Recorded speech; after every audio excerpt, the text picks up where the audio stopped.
So, hello, my name is Nicky. I am absolutely honoured and delighted to have been asked to open today, so thank you very much for letting me share some of my thoughts and some of my experiences with you over the next 10 minutes. I know some of you, but for those of you who don't know me, I could introduce myself in several different ways. I've worked in mental health services for the past 2 decades, with 4 years of that spent as commercial director of a digital mental health service. I now work freelance for a leading children's mental health charity, a global parenting organisation, and an amazing startup positively impacting the digital health space. In my spare time, I take ballet classes and I'm training for a triathlon. And more importantly than all of that, I'm mum to 2 amazing girls. However, I have also been an IAPT service user. I'm not imagining for 1 minute, by the way, that I'm the only person in the room. I'm just the one who happens to be standing up here. Thank you, Chris. I'm on medication for my mental health. I'm still facing into my social anxiety. I gave up drinking alcohol earlier this year entirely, and one of my daughters is on the waiting list for treatment with our local CAM services.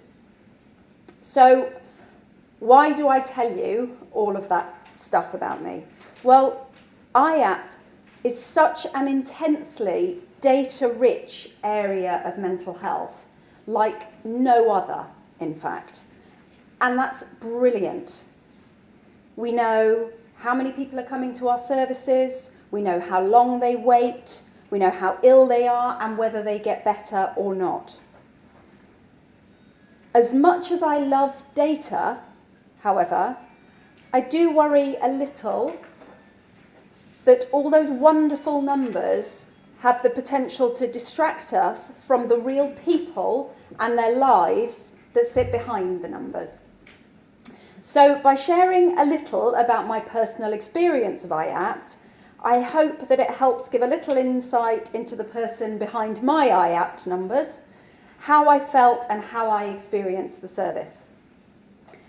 And I share this very much in the spirit of reflection and of learning, to help highlight where I think some of the opportunities for IAPT are going forward. So, here are 3 things that I wish had been different for me, actually, but 3 things that I've therefore learned are really important for people using our IAPT services. Number 1 is the human touch. On my medical record, I am Nicola. At the start of my assessment call, I was asked what I'd like to be called, and I replied, Nicky. My assessor then referred to me as Nicola for the rest of the call. Now, that might sound trivial, but I can assure you, when you're in a really bad place, it's actually not. I remember that phone assessment like it was yesterday. It was really tough and it was a really big deal for me. Being called Nicola felt impersonal. It wasn't me. It felt lacking in empathy, and it felt to me that she was mainly interested in filling in boxes. And I was in no fit place to raise it at the time. It was honestly all I could do to get through the call and get the important stuff out through my tears. But it had an impact on me. Feeling cared about is powerful, and we can underestimate its importance. Thoughtfulness and kindness go a long way. So the opportunity that I think this highlights for IAPT is, how can we ensure that our services are more personal and human for every single person and less tick-boxy? Number 2 is informed choice. At the end of my telephone assessment, it wasn't clear to me what I was being offered. I had declined group work, I knew that, and the two options left were online or face-to-face therapy. The person assessing me didn't know what the waiting list was for either and wasn't clear about what the online option involved or how I got onto it. She did, however, decide for me that she thought I'd be better waiting for face-to-face therapy. It sounds pathetic now, but I didn't have the strength or the presence of mind at the time to ask the right questions. And this is me, who knows a lot about what IAPT online options there are. Giving people choice is important. It's been shown to positively impact outcomes. My personal choices, for what it's worth, have been to communicate with my service online, have therapy face-to-face, and use the support of an online community when I gave up alcohol. My point, though, is that we mustn't make assumptions. Everyone's different and everyone should have informed choice. So the opportunity that I see there is, how can we ensure that we always give clear and accurate information to people to enable choice? And lastly, you'll be pleased I've only got one more thing: waiting times. I've saved the best till last.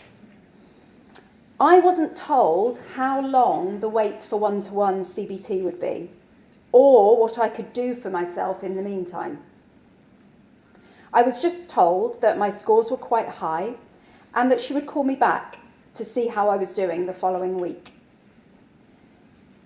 I hadn't appreciated it, but when you're that low, days are really long, and you can feel so hopeless that you just want something to help you feel even a little better. We have to be realistic. We have waiting lists for our services. If we can reduce them, then all the better. However, the minimum we can also do is keep people informed and be aware of what's available for people while they wait. It's not okay to be unclear or just leave people hanging. Not everyone knows where to look for additional support. So the opportunity that I think that highlights: how can we offer something helpful to people while they wait for therapy, and accurate information about waiting times? So I am genuinely sorry that I can't stand here and reflect a more positive personal IAPT story. I really would have loved to. Although maybe the challenges and opportunities that it helps highlight are even more valuable for us. We can't get it right for every single person. And we need to be open to the learning that comes when we don't. That's one of the reasons that we're here today, to learn from each other, from the things that are working elsewhere and the things that haven't worked. And I firmly believe we shouldn't shy away from the latter. If we can address some of these opportunities, I have no doubt that our outcomes will improve even further. And I believe they're already at 50%.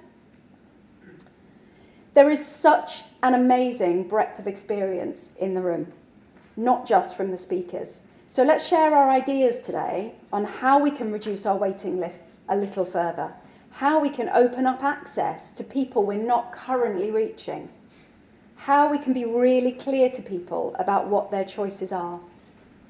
Because every time we make one of those service improvements, we don't just improve our numbers, we have a positive impact on even more people's lives than we already are.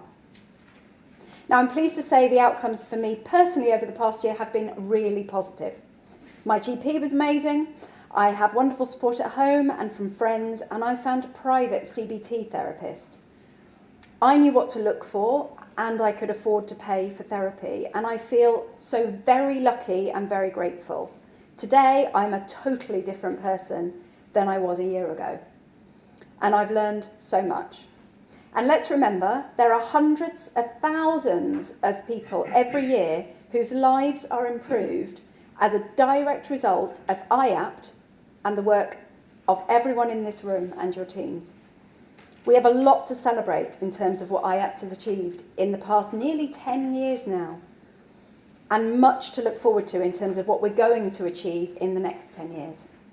So I very much hope you enjoy the day ahead. It's great to see adult and young people conversations being brought together in the same day. I'm particularly looking forward to several sessions on how digital is actually being used in practice, and the session on who looks after our therapists. I'm also looking forward to meeting lots of new people, hopefully, and having some really stimulating discussions. So thank you ever so much, and I hope you have a wonderful and a productive day.